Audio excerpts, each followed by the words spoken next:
Buongiorno a tutti, sono sempre io. Oggi, in questa splendida giornata primaverile, ho deciso di farmi questa passeggiata presso i giardini del castello di Osaka. Sì, come avete ben visto, sono sommerso da questi bellissimi sakura, che purtroppo durano solo qualche giorno, perché alla prima pioggia e al primo vento questi ultimi volano via. Con questo colgo l'occasione per farvi vedere un po' quello che sarà questo bellissimo sito, il castello e tutto il resto dei sakura. Ci vediamo dopo allora, ciao!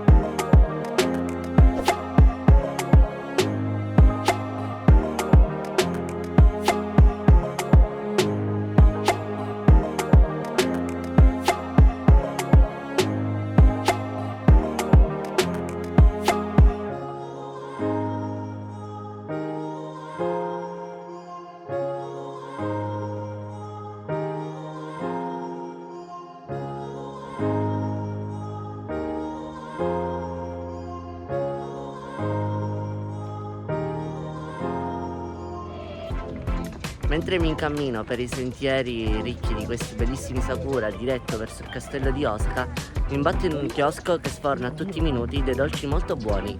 Vi do un indizio, questi dolci sono i preferiti di un gatto blu molto speciale. A chi mi sto riferendo? Beh, ovviamente mi riferisco a Doraemon. Ecco a voi i dorayaki. Beh, li provo per voi.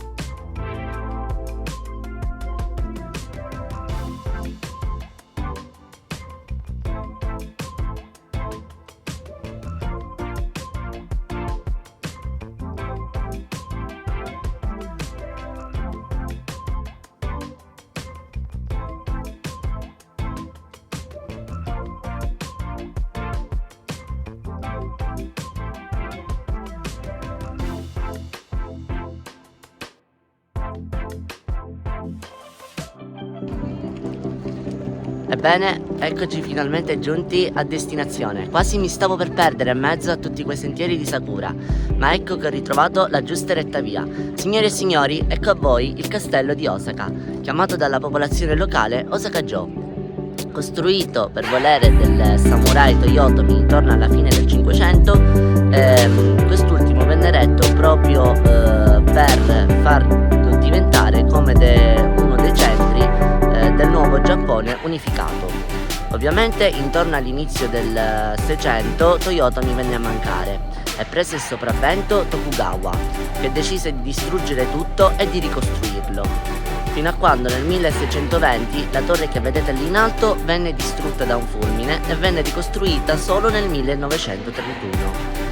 Il castello di Osaka subì un ultimo restauro intorno agli anni 90, assumendo poi ovviamente le caratteristiche che vediamo adesso.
grande camminata intorno ai ciliegi, eccomi che mi ritrovo di nuovo qui a Namba Dotonobori a fare due passi sotto le stelle in mezzo a questi bellissimi schermi su questo fiume che attraversa la città di Osaka. Beh, vi faccio un giro un po' per i negozi. Ciao!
Detto questo, uno dei miei posti preferiti qui a Namba è il Takashimaya di Osaka, una sorta di centro commerciale dove all'interno, oltre ad esserci una stazione ferroviaria, vi sono tantissimi negozi, dalle grandi firme, da quale la maggior parte dei marchi sono made in Italy, ma anche ristoranti, pasticcerie d'alto pregio e tanto altro ancora. Ebbene, come ogni cosa ha un inizio e una fine, il video è giunto al termine. Vi ringrazio per aver visto fino alla fine e mi raccomando, lasciate un bel like, un bel commento e anche un bel pollice in su. Vi ringrazio di nuovo e ci rivediamo.